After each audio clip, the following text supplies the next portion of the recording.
Hi and welcome everybody to our Bailey and French Humanising Work LinkedIn Live. It's our global event. We're streaming across Facebook as well as YouTube and LinkedIn. And we are based here today. I'm here with Ant, and we are based in our Brighton office in the UK. And we are very lucky to be joined today by an old friend, actually, of mine I've known for many years, Sukh. Please welcome to you, and please do introduce yourself and let everyone know who you are. Yeah, thank you very much. Really great to be here on the chat with you guys. Looking forward to it. My name is Sukhvinder Pabial, and I'm the L&D ops lead at Marks and Spencer. So for those of you who may not be UK based, Marks and Spencer is a big retailer in the UK, quite well known. And I'm the author of a book that I wrote and published last year, I think now, maybe 2 years ago, called The Resilience Handbook, which is a practical understanding of resilience. Yeah, and I'm so pleased that we've got a chance to get this chat early in the year, Sukh, because starting off 2025, everybody's at the beginning of their year of plans and strategy and vision, and we're talking about a fantastic topic here today around the human technical balance in skills-based organisations. Yeah. So I'd love to start off today by asking everybody where you are watching us and listening to us from. I know we had over 600 people registered for this event across all industries, all markets, all different types of organisation, both public and private sector, at all levels and across the world. So we, as I said, we're here today in Brighton in the UK. So where are you today? I am working from home over in Epping in Essex. Great. So not actually too far away in the not in the grand scheme of things. No. But please do let us know in the comments, where are you listening to us and watching us from today? And I'm really grateful as well for everyone joining us in person. I know also that there are a number of people who like to watch the recording afterwards. So please do get in touch and stay connected with us if you are either here today with us, joining us live, or watching us afterwards. We would love to hear from you, your comments and your questions. We're going to be talking about this really interesting balance that people are trying to make in all types of organisations around skills-based organisation. And it's been quite an interesting year, 2024, hasn't it, Ant? Because for anyone who's been following us for some time at Bailey and French, we had a conversation about skills-based organisations in January 2024, so a year on. So I thought it would be really great for us to just kind of review, based on our conversation that we had a year ago, and certainly anyone who joined us for that conversation, what's been going on in your world since then, as well as hear from Sukh about the common kind of themes, challenges, ideas and thoughts that you're having when you're working in that internal role, and this dilemma of having to build an organisation, a skills-based organisation, think about what that means for your organisation, because everyone's different, and what's the balance that we need to get right in this world of constant change. Right. It is absolutely crazy how quickly things are changing all the time. So, navigating change has become one of the top things that we are asked to support on. Yeah. So let's start there. It's a huge, big topic, and we talked about this last year. Yeah. Where are you at now, a year on from our original conversation? Yeah, it's a really interesting one, because I feel like so much has changed in terms of the landscape of skills, how we're talking about skills, and at the same time, nothing's changed. We know that continuous improvement and a continuous culture around learning is continually important, as it kind of always has been. And it's really interesting because you're still seeing clients make some mistakes around frameworks and competencies and taxonomies and spending a lot of time, and then 6 months later they're out of date because new AI technology means that we're having to look at new skills that have come into play. But looking through the World Economic Forum and also the CIPD report this year, it's largely the same as it was last year.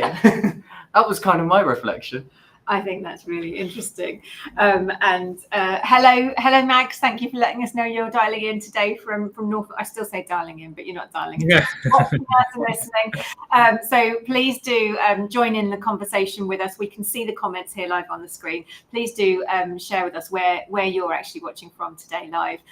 So Suk, what's your thoughts on skills-based organisations as a whole? Where do you feel like skills-based organisation conversation is at the moment? I have my views. I'm very interested to hear. Yeah, no, it's interesting to hear Ant say that.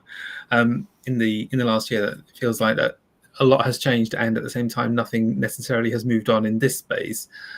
I think, I remember a few years back at a couple of conferences I was at that they started to talk about skills-based organizations and what that means, and since I've been part of the M&S team and looking at what it means for us there.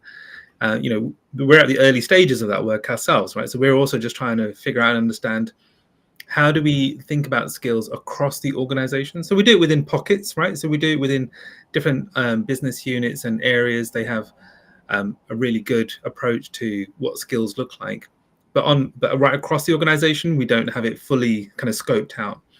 And I think that's kind of one of the interesting pieces around this whole bit of work is, how do we, how do you choose to do something that's meaningful across the organization without getting lost in, we have to have every skill defined for every role, because that's just too many. And why do you need to have to do that? And then I guess to some of what you're saying there as well, Alex, around how do we balance between the technical, the professional, the human, the leadership stuff? They're all part of the mix. But I guess it depends on which organizations are also interested in wanting to do this kind of work as well. Yeah, it's fascinating, isn't it? Because I felt like there was a very big push early on last year where people had a bit of FOMO of like, if you're not doing skills-based organization, you're going to be left behind. Yeah. And some of those big organizations went ahead and mapped everything, and also mapped skill levels and mapped it all to career pathways, so people could really easily see what they needed to do next and next and next. But when I looked at what they'd done, it was very much a skills-based competency framework. It's almost like they swapped the word for something that has actually been going on in organizations for 20, 30 years. And I don't really know what the benefit of that necessarily has become. I know the people that were involved in some of those programs, and it felt like a huge mammoth task. The mapping, the ascertaining different courses and opportunities that are all tagged and labelled into career pathways, because that was the most important thing, to retain our really fantastic working people. And then the market's changed unbelievably, hasn't it?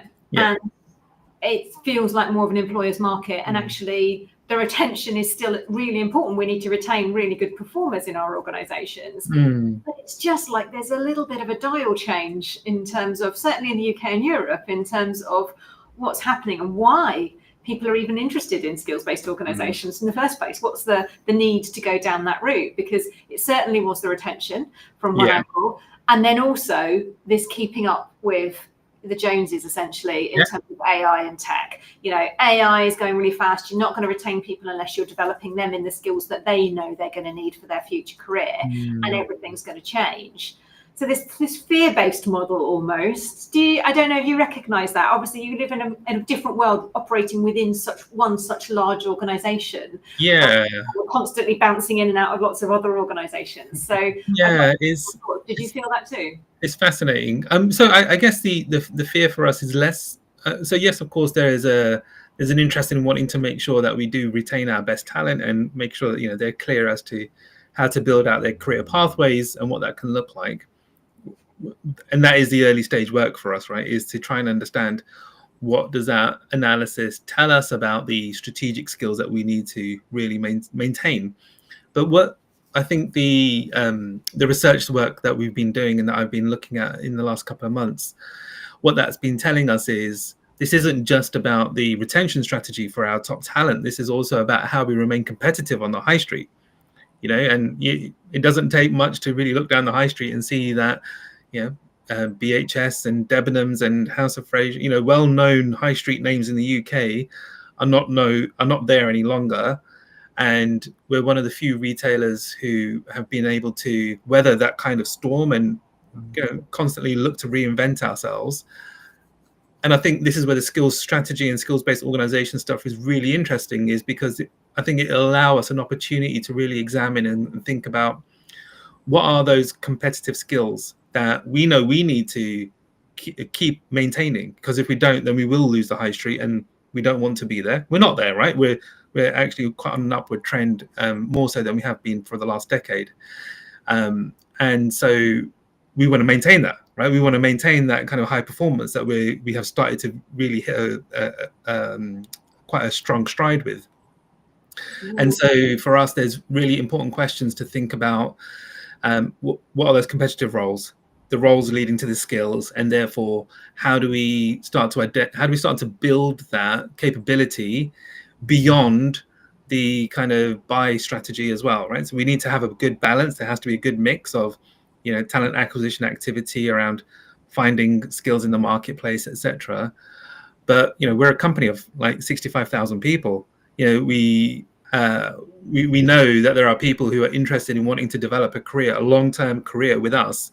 So how do we give them the right skills and toolkits to be able to chart that career path in a number of ways, as well as then, to your point around looking at the future-based skills of AI technology. But for us also, there's the bricks and mortar side of stuff, right? Our stores are the heart of what we do. That is where the magic of the business thrives, right? When people come into our stores, they enjoy the experience they have, they enjoy our products, and many of our customers know our colleagues' names by name because they're there daily, right, doing their shops or whatever.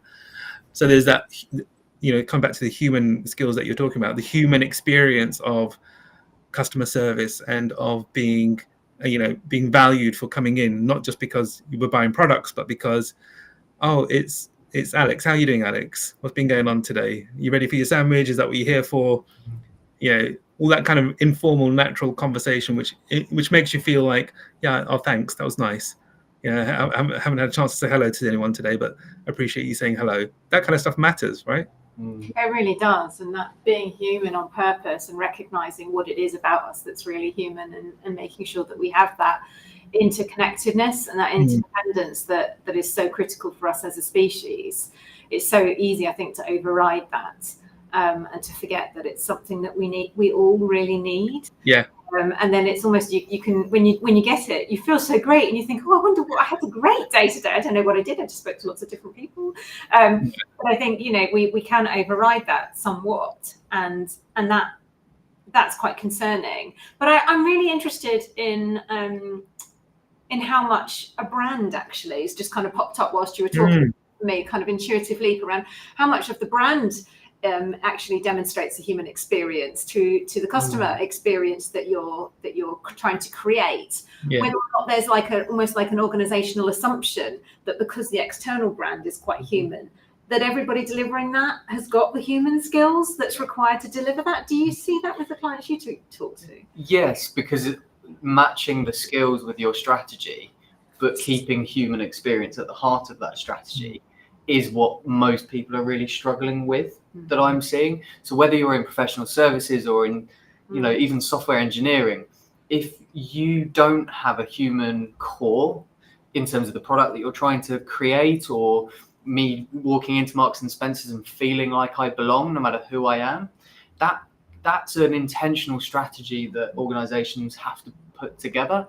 And core skills is one part of that, communication skills, etc. But there's probably something a little bit extra that I'm seeing clients miss out on, which is, what comes naturally to you? Do you embrace these more human ways of working more naturally because of your experiences, how you were brought up, your values, etc.? And how do we get people into those roles which kind of fit those strengths characteristics as much as the skills portfolio, if you like? And I wonder why. So why is that such a difficulty? And a lot of the people I'm talking to at the moment are saying, it's not these kind of complicated human skills. It's nothing particularly advanced that we're talking about. It's actually the basic stuff. It's how do I communicate and introduce myself in a way that feels comfortable to me, but also feels comfortable to the person that I'm meeting? How do I influence somebody to feel like you are really wanting to be with them in a particular way, or doing something with them? How can you collaborate really well with people rather than just sit next to them and work well and not have any conflict, but actually working together and creating something than some of the parts? Like, it's the basic human skills. And I talk a lot about emotional intelligence, and some people talk about that as a skill, and I'm like, no, that's a whole set of skills. It is, exactly. Yeah. And you talked about that as well in your book. So, I'd love to hear from an author's perspective and these deep topics that you've delved into in this fantastic book, Resilience Handbook. Thank you. Why is it so hard, these basic human skills to get right? Is it an impact of the last few years that we've been through and more dispersed working? It's a fascinating question, and before I get into it, just also thank you for writing the review for the book as well, Alex. I really greatly appreciate that you took the time to do that for me. And one of the reasons I wrote about emotional intelligence in the book is because I think it is, well, I guess if I take a step back, the reason I wrote about resilience overall was it can sometimes be held up as this, if you're not resilient, then you're not doing a great job of your own personal kind of ambitions, and you need to really be more resilient in order to stretch and push forward. I'm like, I don't know, mate, because we all went through this thing called COVID. We all had to experience this thing called lockdown, and we were pretty resilient through that. And we didn't have to go through, counseling or therapy in order to show that we could be resilient. And actually, we've got some very, very core ways to get through things that sometimes we just don't have the language for. That's okay. We don't have to have the language for everything. Sometimes we're able to just show, I got through, I'm here, I'm still doing okay. Like, things haven't fallen down and we didn't know what was going to happen in that period of time.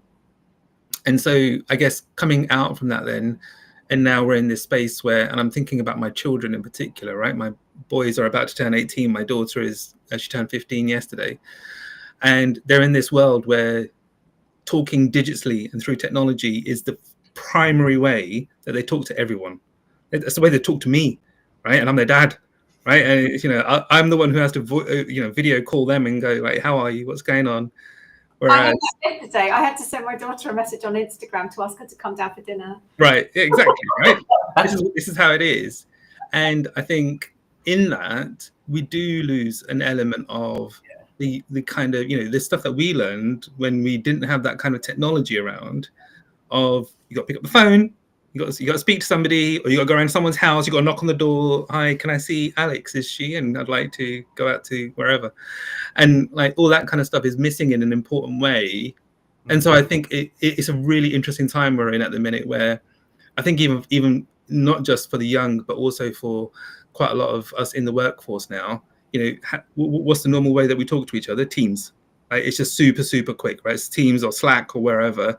Whereas, I remember back in the day, it was, I've got to talk to Ant, dial him, right? And have you got a minute? Can I come over to your desk? Yeah. And so then, or I'd see you across, and I'm like, hey, Ant, have you got 5 minutes? Like, can I come over? Like, that kind of stuff is easily missing these days, because of course, the tools are there to help us be more productive and make things happen a bit quicker, and more efficient and all that kind of good stuff, right? Yeah. Down for that. Of course, we need to be more productive. And of course, we know that productivity is generally low in the UK at the minute anyway. But it doesn't necessarily mean that the tools are the right way to get there. There's other more, I think, coming back to the human stuff, it's the human stuff that we turn up to work for, right? That's the stuff we turn up to the office for, is, this is what it's like to be in an office full of people. Like, there's energy, there's conversation, there's the interconnectedness that you talked about. There's the experience of, I can talk to someone about the thing that I watched yesterday, right? And I really want to talk to someone about, what was the outcome of Traitors as controversial as everyone is making it out to be. I didn't watch it, by the way. I don't know. It might be controversial. You're missing out on that. It's a really interesting take on things, and it's kind of sparked thinking for me around, are people looking at this probably still with a deficit mindset? Skills gaps is still the words that people are using, and right. New, but almost that I'm listening to that, and if I'm in that position where I haven't had the opportunity and I'm entering the workforce, and I know that most of my communication is via text or via technical, and then I'm being asked to go and interact in a one-to-one or be involved in a team scenario where I'm having to, and I'd imagine in your stores, you're having to in group scenarios deal with customers, etc. Yeah. These are really tough skills. I would have a huge amount of skills anxiety around I'm not good enough. And I guess we're seeing that with imposter syndrome, but more broadly than that, I think it is a very language specific. If we're attacking this problem in a very deficit and negative way, and that's one of the things I loved about your book, because it's taking a much more positive and forward-looking approach to resilience and how to build resilience, and very practical as well. But if we're looking at using negative language, how do we expect people to catch up? And what's the impact on well-being and also the culture of continuous learning that everyone is trying to create? You're kind of suppressing all of that human wonderfulness. It's not that we don't have it, it's that we've not been able to practice it. And it sounds like you're experiencing some of that. I think so, yeah. And I think that's why people enjoy coming in. I think this is where the world of retail, I think, is a particularly interesting world. And lots of retailers are trying to do a variety of things to either make them more innovative experiences or more human experiences, or the shopping experience to be a better thing overall. But I think that's one of the things we're seeing for sure is that we've just coming out of our Christmas trading peak, and we've had one of the best Christmases that we've had in years, and that's fantastic from a revenue perspective. But when you're in store, and we were in store, right? So we all go out and help out in stores when we have this busy period. And yes, it's manic, and yes, it's just full throngs of people who are trying to do all their shops. But at the same time, you get that same you don't get that sense of energy just by seeing things online, right? So if I'm doing all my shopping online, I'm doing it via Amazon, etc. I might have the music on in the background or something, but I haven't got the experience of, oh my God, this is just what at the same time either overwhelming and or exciting and energizing, and all those different elements. And so I think it is interesting what you say about the language of how we describe things can often, our perception is our reality, right? So if we describe things in a certain way, that's how we receive them and that's how we experience them. Yeah, I think that's super interesting. It is, and I just want to ask everybody who's listening in, who's live with us today, what are your thoughts? What industries are you working in, and are you seeing the same type of issues in terms of basic human needs, basic human skills that are needed in the workplace, in your workforce? Are you seeing any kind of deficit model in terms of looking at skills gaps rather than looking at kind of skills for the future? Is there kind of an outweigh in that balance of digital versus kind of human skills? And when people talk about human skills, what are they talking about? I would love to hear from anyone else who's working in a different type of organization, or perhaps you're also working in retail and you've experienced something differently. I certainly I'm with you, Suk, when I think about that experience of the holiday season. For me, I don't feel like I feel like I need some of those experiences, however kind of intense they might be, to help me feel like actually it's the holiday season. It's like, I need to be around other people. I need to hear that song again. I want to be, in an environment where, but also in an environment where I can be my best self with strangers as well. And that's where sometimes my human skills, I notice as a psychologist, I observe kind of people's human skills. But, on the bus, if someone drops a glove, I love to pick it up and have an opportunity to say something to someone. It's an altruistic behavior, I know, and there's lots of kind of elements of that. But the ability to be there for other people has just really kind of struck me. And having that kind of lockdown experience and not being able to be around others and have that really has made it kind of brought it to the forefront of my attention now, how important it is to me personally. So it's about thinking about that, and then what does it mean now in workplace? It's very interesting that I know that many different teams and organizations are spending more time in an office environment than working from home into 25, and probably going to continue. So, but what has that meant for the human skills? What has that meant for your interconnectedness? Has anyone had that experience that they're happy to share with us? Because I've certainly been in and around the office a lot more in January, and oh my goodness, I've loved it. Having to not wait someone's kind of teams to go green to be able to look at them and go, no, don't say that to that client, speak to me. You know, it's like being able to tap into, listen to other people, hear what's going on. It's been absolutely brilliant. I feel so connected. What are you feeling at the moment? We've got a question coming through. I'm just going to put my glasses on. Comment from Mags. Yeah, she's just saying how that younger people tend to avoid phone calls. And I mean, yeah. And answering the door. Yeah, right. I've got a ring doorbell, and when it goes, my kids like sink into the sofa. Exactly. Even if it's their friends. So what's that about? So if they haven't had a text from their friends to say they're at the door. I know. I won't answer it. Just reflecting a bit more on, you know, those human skills that we can miss. And, you know, it really came to the forefront for me when it was a couple of days before Christmas Day, so it's like the 23rd, I think it was, and I was supporting with what we call our Christmas food to order. So this is where everyone's done their online orders and then come in just to collect it from the counter.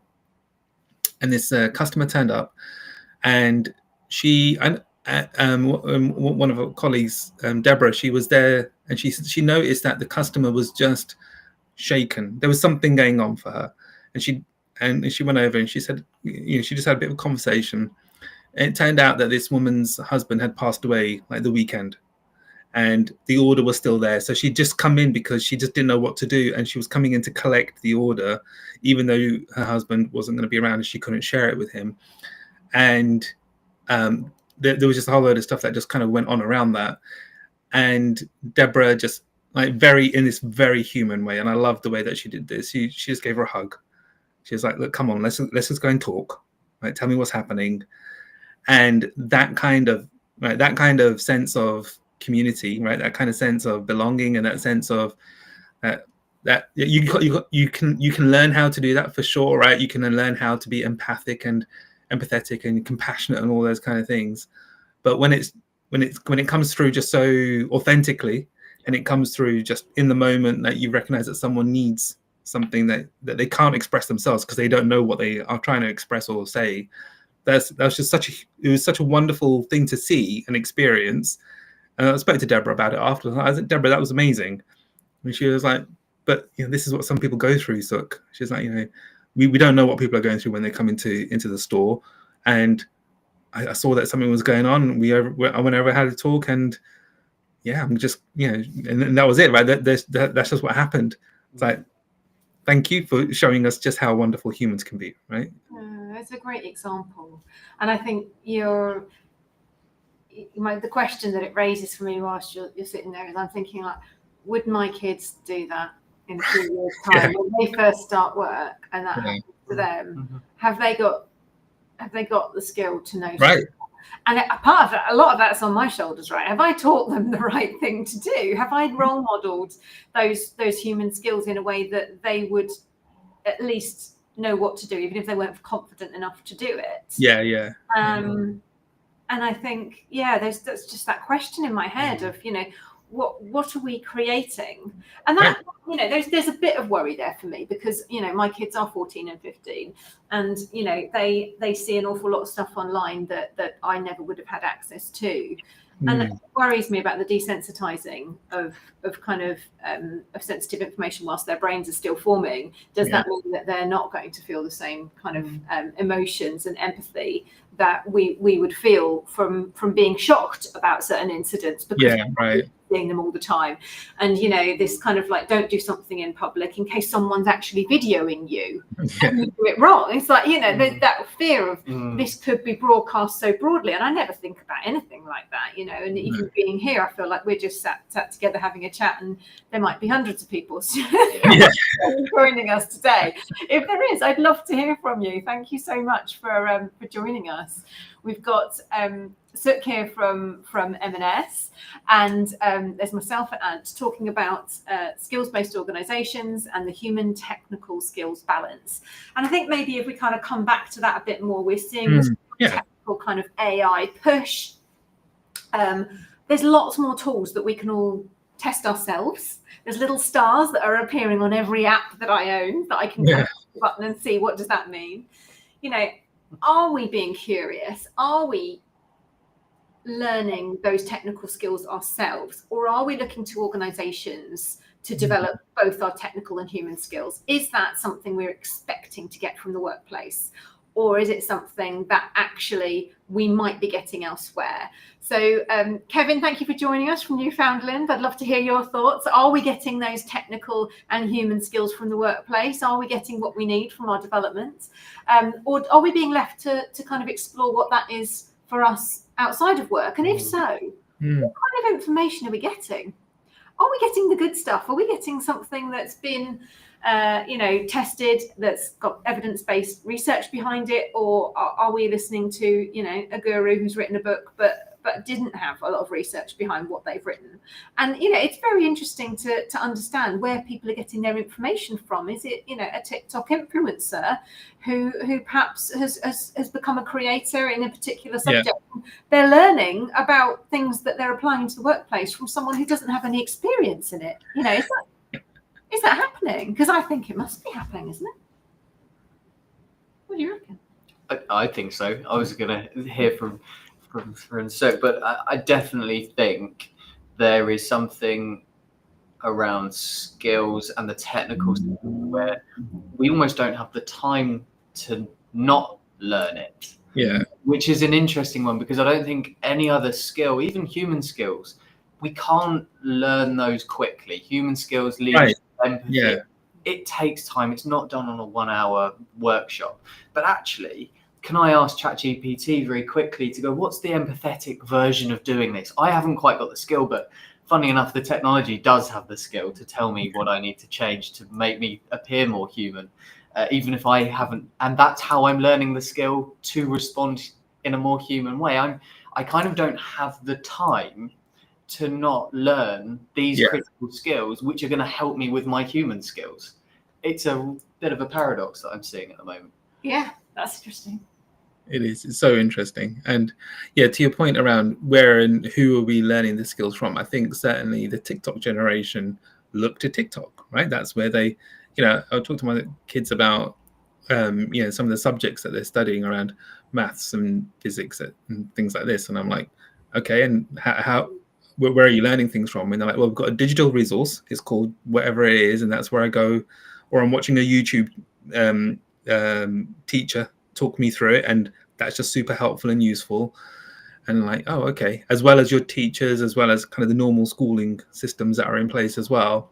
But the digital toolkit that's out there and available, I do question, to your point earlier, Alex, around creators and influencers that try to talk about these topics, but don't necessarily have the life skills or the life experience, but they're talking about them in really wise ways. And you're like, I'm kind of, I'm torn here. Like you're saying things that might be really interesting and on point, but you don't have the lived experience of it. Right? No. So that's just like, I don't know what to do with that. Like I want to. But they do have a good style and image, and apparently that gets enough followers to be considered worthy of understanding, which is a fascinating phenomenon, isn't it? This rise of influencers educating, a generation around topics. And what does it take to become an influencer? And actually that leads well into our February topic. We're going to be talking about workplace influencers in February. Nice. And it's not just how do we influence on a basic level in terms of our human skills, but how do we take that to our team and to an organization? This is very different than kind of champions or sponsors. But I think, if we're learning from people who don't really have that expertise, but they've got something that's maybe a bit humorous or a bit entertaining or a bit fun, and that's a whole new ball game, isn't it? Because if you think about, certainly when I went to school, we would listen to the teachers write something on the board, and then we would write down a version of whatever they'd written. We learnt by writing things in a notebook, right? And now, exactly as you said, generations are learning in education very differently. They might have a YouTube video, they might have a quiz, they might have, some kind of game or a role play exercise. And my kids told me about, a wonderful experiment they're doing in their chemistry session. So they're really getting involved in these interactive learning activities. But does that mean then that new generations are expecting that level of interactive learning now in the workplace, in the way that I used to just be happy to write something down when I was learning at work, because that's how I learned? Yeah, well, but I think this is such a live conversation that's happening within the learning and development and talent development space right now. Is we at the same time we're having to battle quite historic and legacy views on what good workplace learning looks like and how do you learn those workplace skills, which is typically around I have to attend a workshop or a course or something, and it's going to be either a day or half a day or maybe a couple of days, which we know is an ineffective model for helping people to learn things. What's a tried and tested model is feedback and coaching, right? Those are the key elements. Pretty much always has been. That's never really changed. But that looks very different in this day and age now, because we're having to learn such a variety of skills that, I think in particular of our grads and early careers colleagues who are joining us, they're having to learn a range of skills and knowledge and behaviors that they haven't previously been exposed to in the education setting. How do you stand up and present in front of 20, 30, 40 people? Don't know. Haven't really done it before, so I can't even articulate how I do that. Okay, how do you pull together a meaningful strategy deck that helps somebody walk through what it is that we need to do next? Couldn't tell you. Don't know where to start. It's just an unknown. How do you scope out a project to ensure that we land the thing really well? Don't know. Got to learn a whole thing. There's so much there to learn, and many other things as well, right? That sit around that. But we're still in a learning state, or a kind of misunderstanding of learning, that all of that has to be learned through either completing an e-learning course, or it has to be completed via a course or a workshop that you attend, or a certification of some sort. Which, like, all of that is fine. Like, it all has its place, and I'm not bemoaning any of that. But it's also not moving with the times, not really. And then you see how TikTok influencers do it in a particular way, and you're like, that is super interesting. There's just a very different approach to how to share that in a bite-sized, quick way. There's a neuroscientist that I follow on TikTok. She does an incredible job of being able to explain really complex things about what's happening in a neuroscientific way that, that's incredible. Well done. I didn't know it could be so accessible, because it is a complex subject, but you're making it very relatable, and that matters. That makes a big difference. So it's super interesting. It does. I was talking about the Mel Robbins Let Them book in a post this week, and it resonates with so many people. So the timing of it, in terms of how to develop your own personal skills to cope with what the world is happening around you today, and to kind of own it and step into your own space. And obviously, so you talked about many of those elements in your resilience handbook. So I will just mention that again for anyone who hasn't had a look at the book. Thank you. Written a resilience handbook. It's very practical, and I think it's that aspect of being able to find what works for you, the simple tips and tricks, and exactly as you said, kind of condensing something into something simple is really important, because the cognitive load that we have on a daily basis now, with all the messages and marketing and conversations and groups that we're part of, because we're part of this global kind of network on all different types of platforms, means that we can't possibly attend to everything in depth all day. So it's got to be packaged in the right way. But the interesting thing is that in-depth learning for leaders, we're having a lot more interest now for in-person, in-depth learning, because people are saying, look, we've done the bite size, we've got the tips and tricks. What we want to do now is spend some time where we can actually have space to think, to imagine, to be together, to support each other through whatever it is. It's hard stuff being a leader. And we need to come together in those kind of groups of community to really understand and support each other for the tough times. Quite a few with the amount of change that's going on. People need to know, that someone's there for them. Yeah, exactly. And I think that's where, this is the interesting thing for me as well about kind of management consultants, management leadership, gurus, etc. Over the years, they've always, I think, it doesn't matter who it was. If you look back to the old days of, the author of Who Moved My Cheese, and I can't remember who that was now, right? But and then the thing about the fish, and there was all that, and then there's these days Patrick Lencioni, right? And all, I can't remember who it might be in this modern age. Might be Stephen Bartlett or someone. But nearly all of them, all throughout the last kind of 20, 30, 40 years, have always talked about you have to bring people together.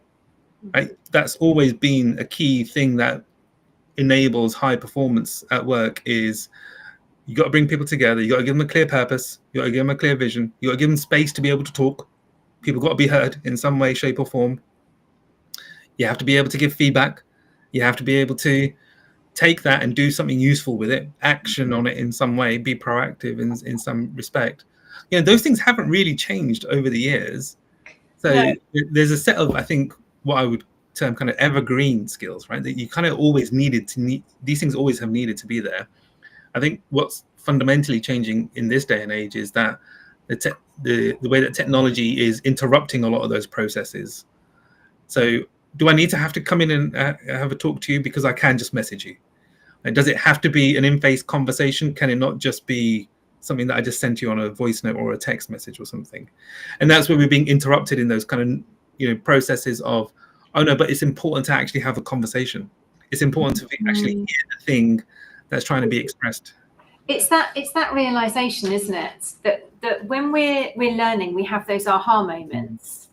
And I've noticed certainly that whenever I have them, and I'm fairly expressive, so I'm probably one end of the spectrum on it, but I like to be able to turn around to someone and go, oh yeah, did you all know this?